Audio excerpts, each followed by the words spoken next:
Well, hell, to be back this week. I did that. I'm so excited to be back this. I I think I am doing that on my computer. You guys are like, we don't hear anything. What's going on? I had you on another screen. Ah, the life of the day of Karen. But I'm not one of those Karens, just so that we're aware. Welcome to Power Surge. And this is where we talk about empowering journeys and things in people's lives that help them get to a better place and to know more about spirituality. And I am really, really excited to have our guests again today. I had so many people reach out laughter last week going, "You've got to have Raina on again. You've got to have Raina on again." And guess what? We have Raina on again. Woohoo! Before I talk about that and bring her on, though, I do want to invite you all personally. I am starting another show on Mondays at 1 Eastern Time, and it is going to be called Karen Isms. So, kind of like those mistakes I just made, and I talk about them. We will have Karen Isms, which will be some training. It will be some laughter, it'll be some empowering stories. But it'll be one of those shows. But this first week, we're going to go over the retreat that I'm holding in October, October 12th through the 19th. And our special guest is so giving and so loving and so special that she is going to give you a coupon code if you want to go to the retreat. On her coupon code, you put in I am 500. Oh, wrong one. I am 500. It's very bottom, my dear. There it is. I am 500. So here's the retreat URL and then the coupon code. And let's go ahead and get up the QR code because that's a whole lot easier to scan in the QR code. Yep, up there at the top. I don't know if you can see that. So the QR code up there at the top, we'll leave it there for the show so that you can get that and put in I am 500 and that'll help you get that extra $500 off. Okay, enough said about that. Monday, 1 o'clock Eastern time, Karenisms, and come with your questions because we're going to answer them live during the show. I am so blessed and so lucky. I was telling our guest that I've actually had several old friends that I haven't talked to in years reach out to me this last week and say, "Oh, how did you get Raina on your show? She's like, she's just like there. She's like everything." And I said, "Yeah, I know. I'm really, really lucky." And so I'm going to bring Raina on because she is everything. And I just absolutely love her. And Raina, welcome.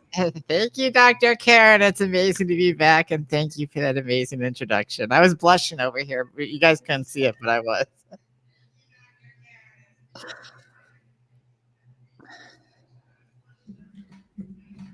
Oh, dear. I have echoing in the background still, so I apologize for that. Keep going. I'm so excited. Today we're going to talk about free will versus people who don't, the NPCs and some things like that. I'd like to just jump in and get going on some of that great information. Absolutely. So, I just want to give a little bit of a disclaimer because this is very hard for a lot of people to accept. It was even hard for me to accept throughout my life, and even up sometimes recently, and even in sports, things I know when I see it going on, when I see it happening, even with my life, we like to there throughout your life, you'd like to believe that you have this idea called free will. And sadly, when we understand what's happening in life and we understand how our lives are meant to roll out, there are very few of us that actually have free will. In fact, 99% of the human population does not have free will. And there's a reason for that. And we'll get into that in a little bit. But I want to tell your listeners and everybody that this is very challenging. I know it's going to be in our ego to fight this right off the bat and be like, nope, nope, Rain is wrong. Rain is wrong. Because even I did that with my higher self. I would talk to and I was like, look, I was like, don't tell me that I can't do this because, this is supposed to happen. And what ends up happening is we tend to fight the things that we don't want to accept as truth. And truth is really the hardest thing for us to understand, because in a world of belief systems, in a world of not knowing, and a world that humanity is such a young, unevolved species, that we like to tend to think we know more than we kind of do. And it's kind of like if you've ever had children, they get to an age when they're young, they believe in certain things, they say certain things, and you're like, okay, because their imaginations. And we're in that stage right now. And so I tell people that in order to understand this, if the beginning of humanity was 0, and then let's say like in the 100 years is the end of humanity, we are at the age about like 1.5 years old right now. And so we are very much in our infancy, and we have so much more evolution to handle and to evolve through. And that's a wonderful thing, because that gives us a lot to look forward to. But being young, this is why right now throughout our evolution, we have stuck to things like our belief systems, and we hold on to materialism. We hold on to these ideas such as, this thing is going to make me who I am, and I have to represent this idea in order to be popular, in order to be liked, I have to have money, etc., because these are very primal, basic needs, and most of us operate on that level. And so when we want to start understanding free will, we have to start asking ourselves, well, what part of free will do we really have? And relearning who I was and learning the first part of my life that I was under no free wills also, in order for me to understand what free will I needed to gain. The first thing I had to understand was that. And I didn't like that. And a lot of people, when they start awakening and they start realizing, wow, I don't have any free will, or I have very little free will, only like in certain choices may I have, that I'm actually able to do things. So I give this example all the time, that I call them NPCs. If you're a gamer, I don't know if you've ever played any games, Dr. Karen, and I have a son that's a extreme gamer. Yeah. So, I don't play so much, but I know about it. So if he plays RPG games, like role-playing games and that, then like you're this character, you create this fantasy world, you go into it, you're holding the controller, and you're basically dictating what the character does. You're answering for it, you're making it do what you want it to do. And if you were to bring consciousness to this video game character, it would think that it was alive. It would think that there's nobody controlling me. I'm doing these actions. I'm doing what I'm here to do, and I'm making my own choices. But what we call our higher selves is actually our true self. And this is something that we have to shift from, because we think that there's this higher self that's above us, that's much smarter than us, that's separate from us, but really it's who we truly are. So in order to understand our higher self and to understand free will, we have to take a look at our objective idea of what we're projecting. So our higher self creates who we are going to be as a character. And that's why I brought up kind of like the video game thing, because we can all understand video games. So it'd be kind of like a game designer say, what kind of game should I make? Okay, I want to make a fantasy game. And in this fantasy game, and I want to create these characters, and here's the main star, and here's all the, the friends and the relationships that it's going to have. And that's exactly what we do as spirits when we create our soul and we create this character that we're living. So my belief that the Matrix is real is real. So the Matrix is real, but the Matrix isn't something that we want to get out of. And we tend to think that, like, we watch the movie The Matrix, right? And we think that and And we have this misconception that we're trying to get escape from something, but we're not trying Right. to escape from it. We're trying to understand it through the experience. Right.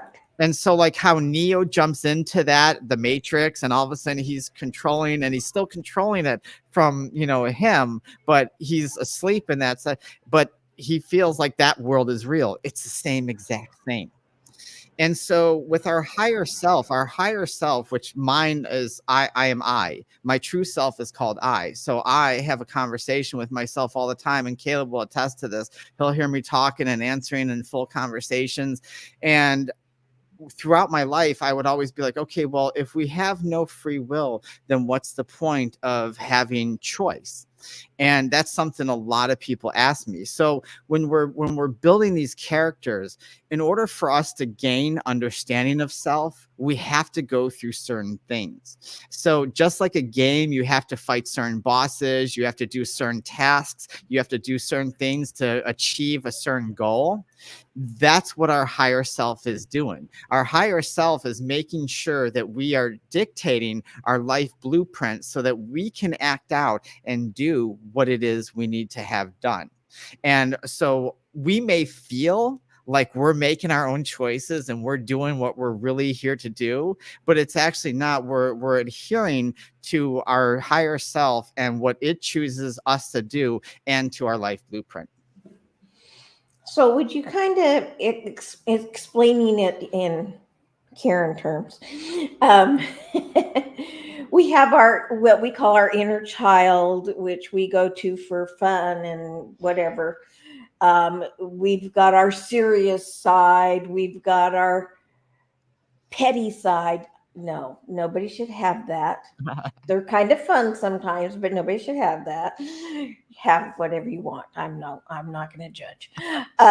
We've got our business side, but that higher self is basically just, it's no different than those other things, other than it's the one that's telling us what to do and how to do it and why to do it and dictating it Yes. to us. So in essence, we have control, just not the we that we talk to or know of. Yes. The ones that have control are the ones that are like you, in communication with I.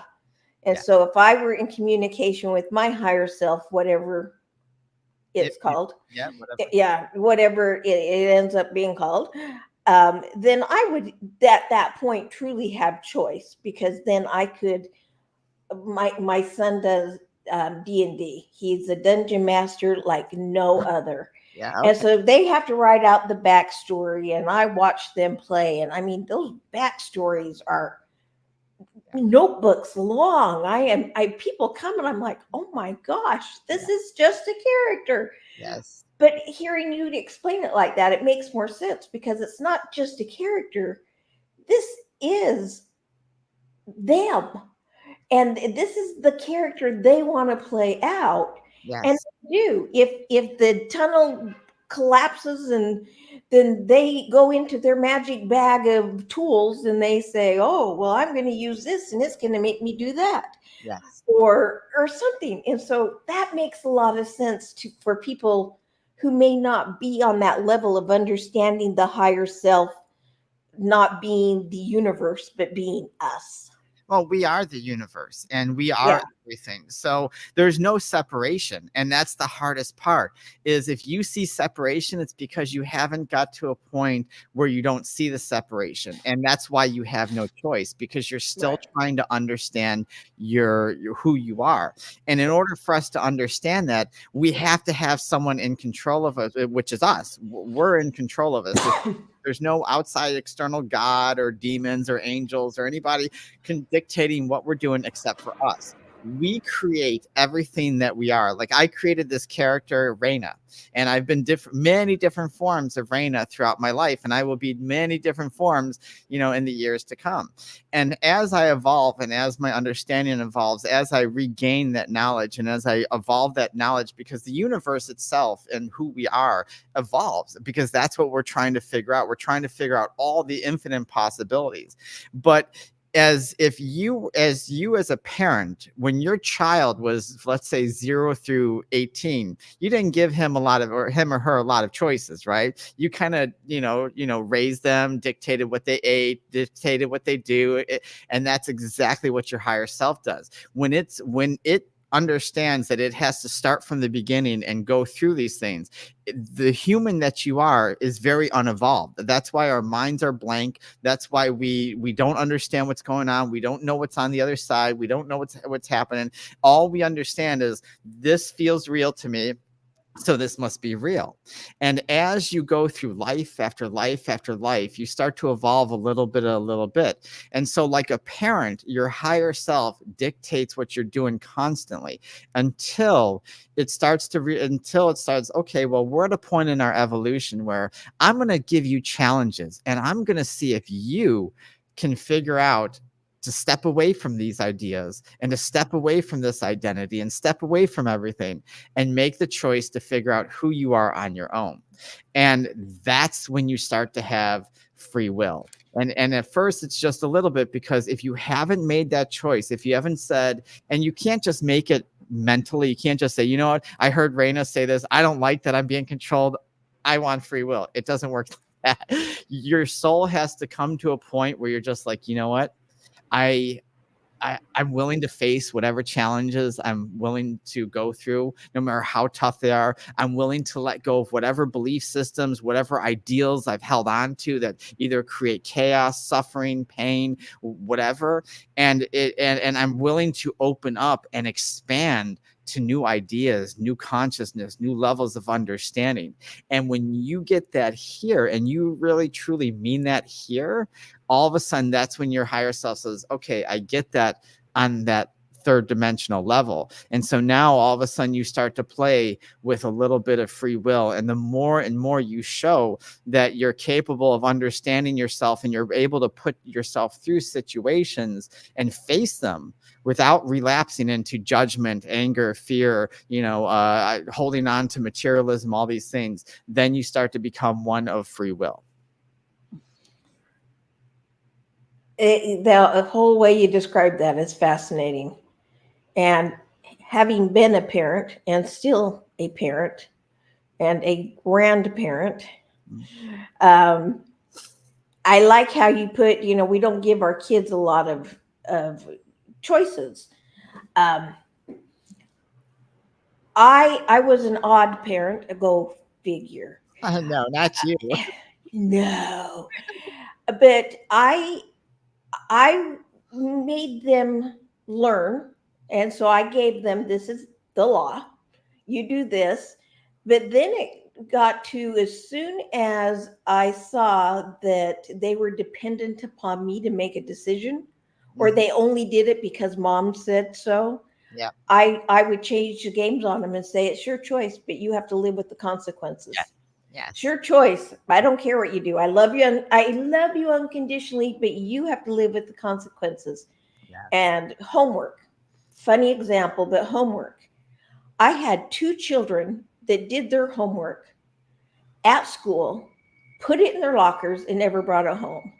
I had 1 child that brought it home to do it and did it diligently and handed it in every day. My other 2 left it in their lockers.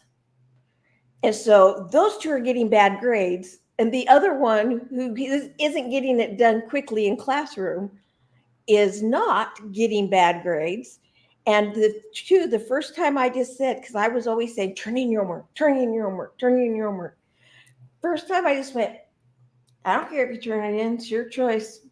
You live with the consequences. And that first report card where they got some Fs, they just went, oh, they knew I was going to kill them. I mean, not literally, but they were like, ah. And I went, oh, how embarrassing for you. Yeah. And they went, what do you mean for us? I said, doesn't impact my eternal salvation. This impacts you and what happens in your life. I said, you made a choice, you live with it. Yeah. And so I pulled away from doing that so that they would be forced to make what they think are choices, but their higher self to take over where I wasn't the one controlling them anymore. And so I'm hoping that I did a good thing for doing that, because they're all good adults. They're great adults. They are. But see, that's the thing. That's judgment in itself, right? Because we're hoping that what we're teaching them is going to make them turn out to be, good people. But there's no such thing as good or bad people. And everything that's happening in your lives it's you guys are contracted, so you're not actually their mother, they're not actually your children. You're just souls taking on these characters, like in a movie, like you say, like you all were movie stars on the other side, and you're taking these roles and you're coming as Dr. Karen Perkins, and they're coming as them, and they're just acting out a movie right now. And so what I like what you said, consequences, but consequences aren't necessarily bad or good, because again, there is no good or bad. Consequences will bring you to actions of understanding. So I had dyslexia and disabilities. I had a hard time in school, and my parents were the same way. Oh, you're getting bad grades, you're not going to go to college, well, you know what, my path led me down a different way.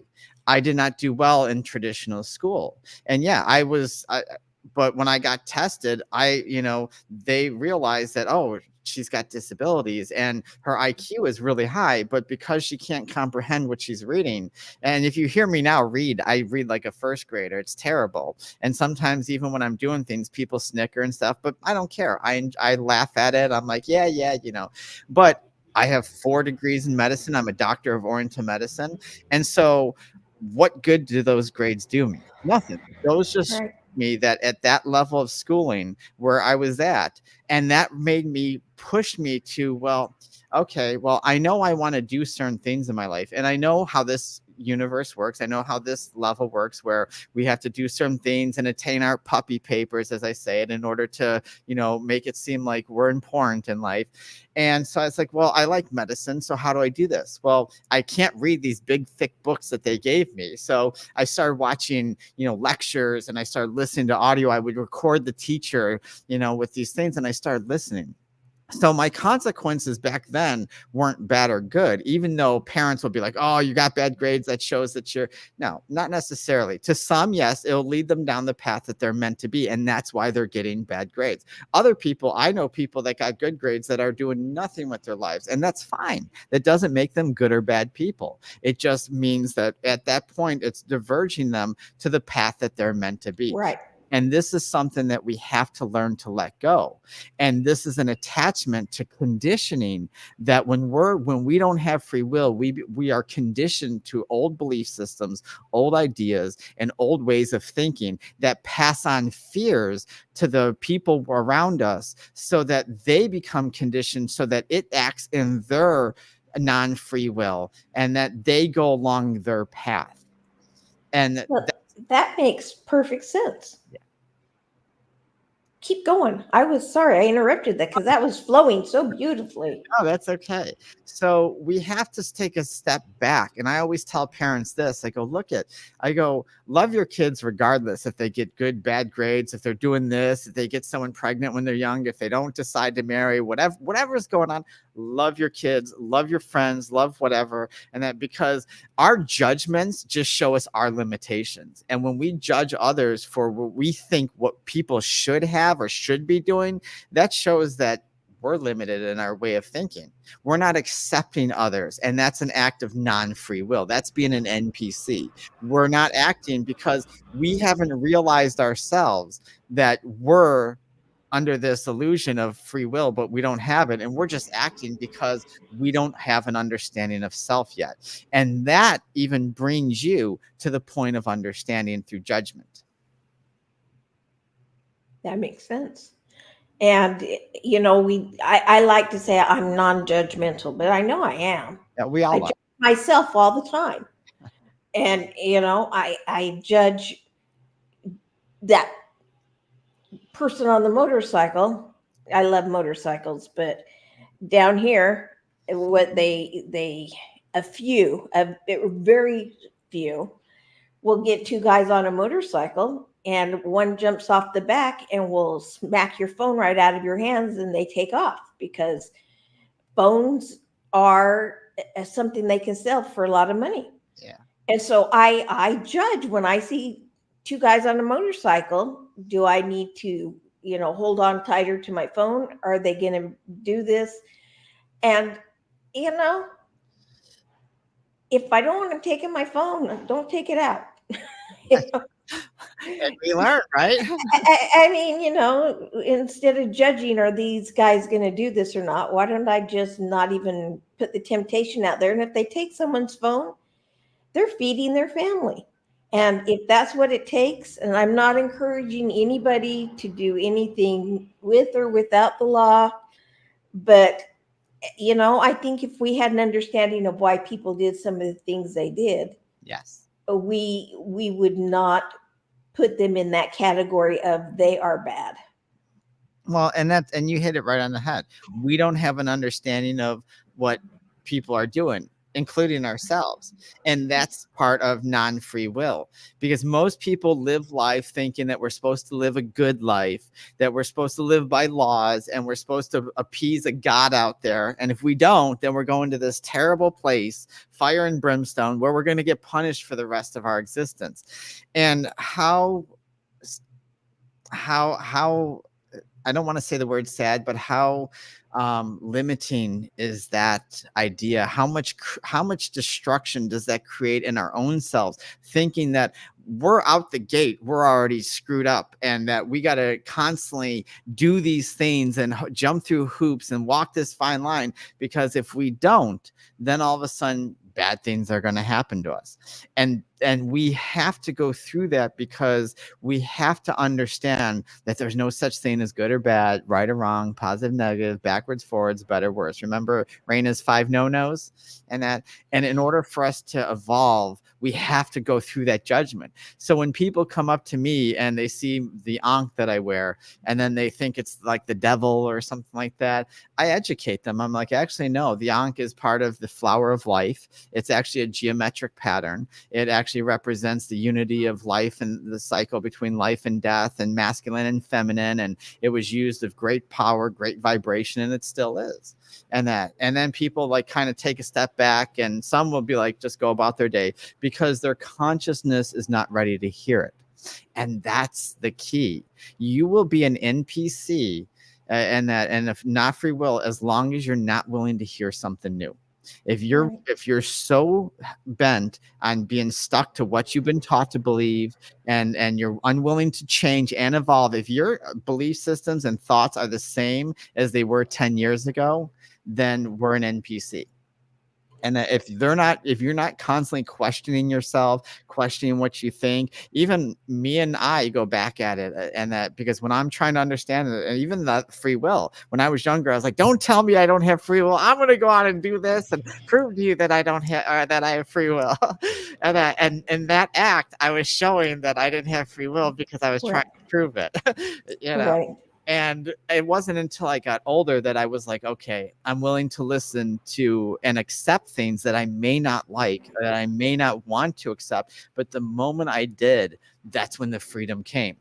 And then all of a sudden I said, okay, well, now that I have this amount of free will, and the more I grow, the more I get, the more I gain, you have to, like you said, accept the consequences. There's no good or bad consequences. It's either going to lead you here, or it's going to lead you there. And when you get to that point, you're going to have another choice, because the more choices you have will lead you to the path of I am. It'll say, well, I am everything. I am responsible for myself. I am ready for myself. I dictate. I see myself as a God in total control of everything and anything, which means that I become a creator in that minute. And when I become a creator, that means everything I am thinking and everything that I'm feeling is now dictated by what I'm experiencing in my life. And that means I have a will to change it. Whereas people that are NPCs, they don't. Their outside matches exactly what they're experiencing, and they are in an endless loop of stuck that they can't get out, because they have to resolve that side of them. Okay. I want to sidebar that and come back to that, but I want to ask. We've been watching, me and the mouse in my pocket, no, my husband and I have been watching a lot of NDEs, near death experiences. Yes. And a lot of what they're saying matches what you're saying, and a lot doesn't. Yeah. I've always, my whole life, been interested in this stuff, but didn't have the will, the skill, the whereabouts to go very deep with it. Okay. And it wasn't until about 2 years, and we laughed, and because you said not the no, 5 no-nos, where I said my life spiraled. Well, and I think I was part of the reason it did, but I think that was my big awakening. Yes. I mean, my higher self and I have at least met now. Yes. We don't talk all the time, but we have met. You talk all the time. You just don't listen. I just don't. We talk constantly. My higher self talks all the time. I just don't listen. Exactly. Exactly. It's always saying, Karen, listen to me. But tell me, what do you think about the NDE experiences that people tell? Because so many of them are almost identical. So near-death experiences are based on, yes, some truth, but also it's based on your belief system as well.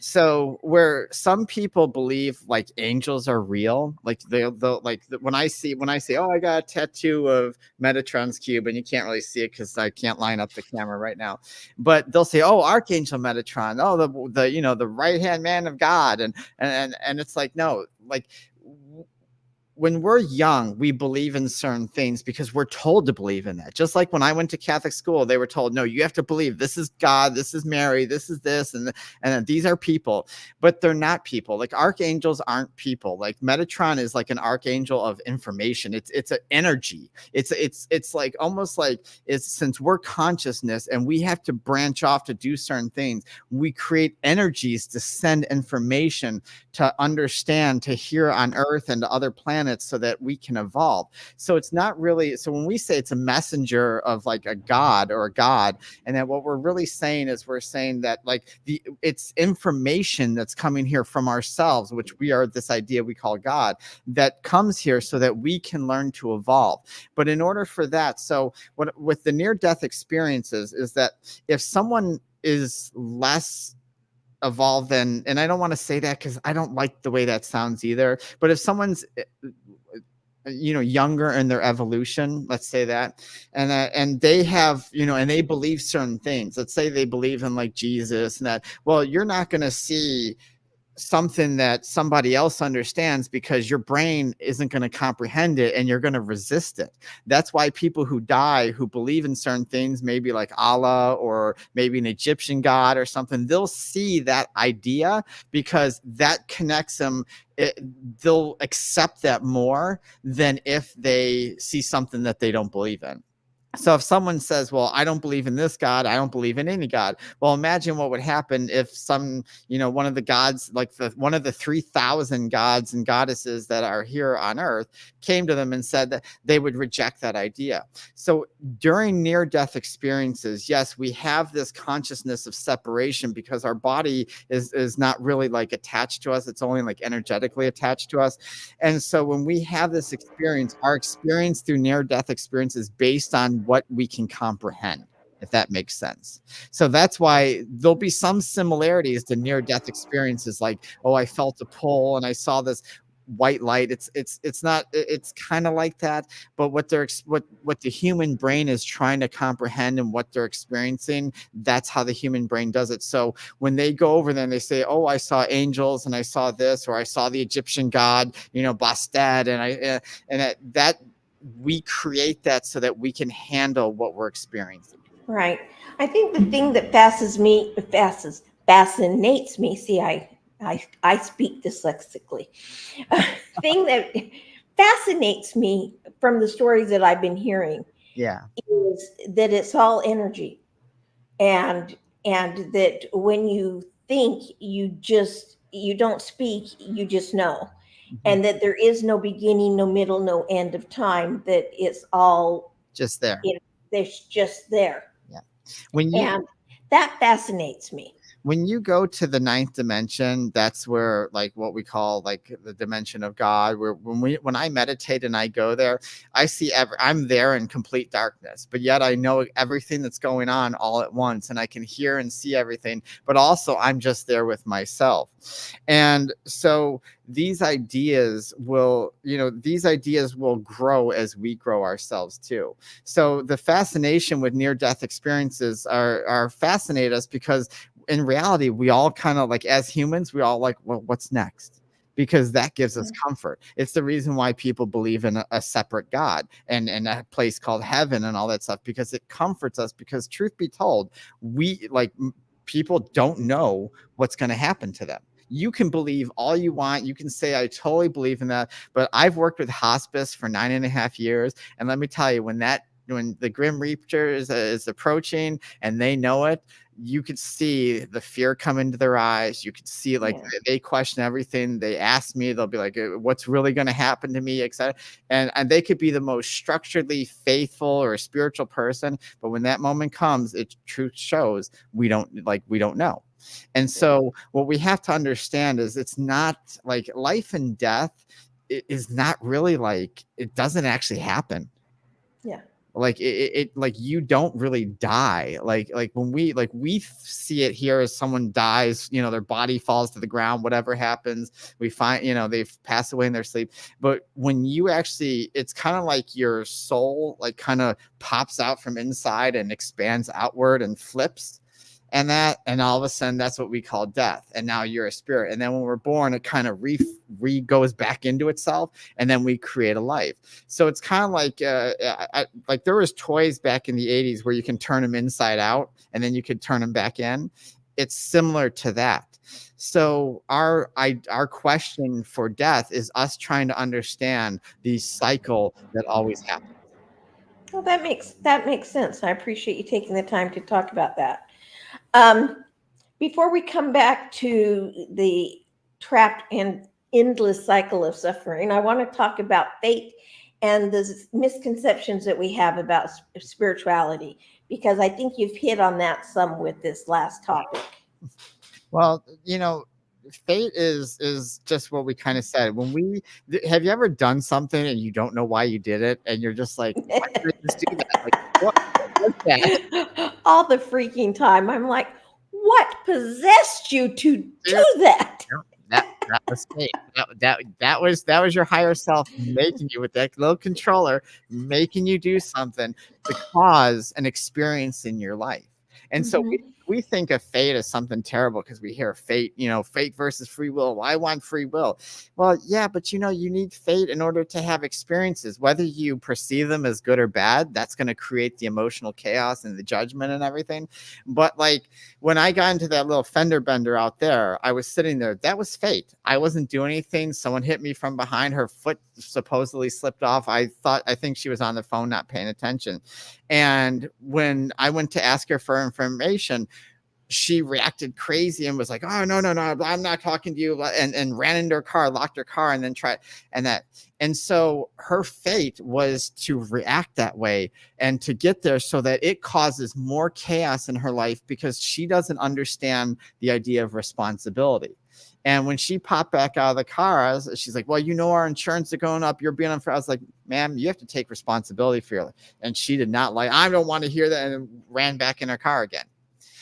And so that was her higher self teaching her a lesson, and me reiterating that, and that saying, you need to learn to take responsibility, because where she's at in her evolution, she's not ready to take responsibility. So fate interjects and has to step in so that it can plan, so it can go about your life blueprint, so that you can have the experiences to eventually help you grow. Okay. And that's good. Some of the misconceptions, I was going to say perceptions, misconceptions on spirituality. And it goes back to free will. Yes. My husband and I had a time of this a while back. And I mean, it's been quite a while back. Yeah. I got a little indignant because I grew up being told that God's will be done. Mm-hmm. And I just looked at my husband one day and I said, then what in the hell am I trying so hard for? Mhm. Doesn't matter what I do, his will's going to be done. And why is it a guy? You know, it doesn't matter what I do. Yeah. You know, it's already dictated. Yes. And anyway, I did come to terms with that in my own life, but um, that is one of the reasons I also went on a quest to understand more about my higher self and things, Yeah. because it I know my belief system, and I believe in my belief system, with higher self and everything else. But does that mean that my belief system is what my higher self is telling me, or where I'm comfortable right now? And I'm okay accepting that and saying it could be either. At this moment in life, I don't know. Yes. So, you know, how do people go from being completely unaware to finding spirituality versus religion? And I'm nothing against religion. It helps a lot of people in a lot of ways. It's nothing against religion, Yeah. but spirituality is a whole different thing. It's like comparing a dog to an orange. Or is it really? But You but it, know? but is it really? I mean, think about that. We people in spirituality think that religious people are limited, right? Because they believe in a God, they do whatever the God says, whatever their religion says. They judge, they do all this. There are some very nice religious people. My neighbor's one of them, and that. Yeah, But even in that is limited because I could see the way some of the conversations go. But spirituality is no different, right? They believe right. certain things, they're not going to change, they're not going to they're not going to, if someone comes with something new, even me, I'll bring something new. And even spiritual people are just as resistant, right? And Right. or even people on your guests, there's going to be some guests that are going to be like, oh my god, I love that with Raina, and there's going to be some guests that are going to be like, nope, Raina's wrong, she doesn't know what she's talking about, she's cuckoo. And that's fine. I'm not here to force anybody's open-mindedness Right. or in that. I understand this because I communicate with everything. I understand this because my belief systems were way different years ago than they are today. Everything that I get is because the information is presented to me and it's shown to me and I experience it.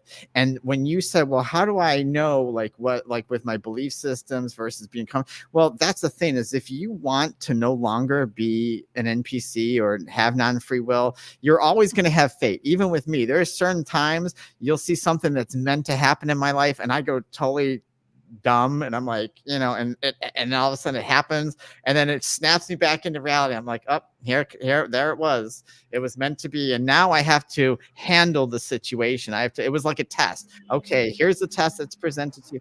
But in order for us to do that, we have to let go of everything.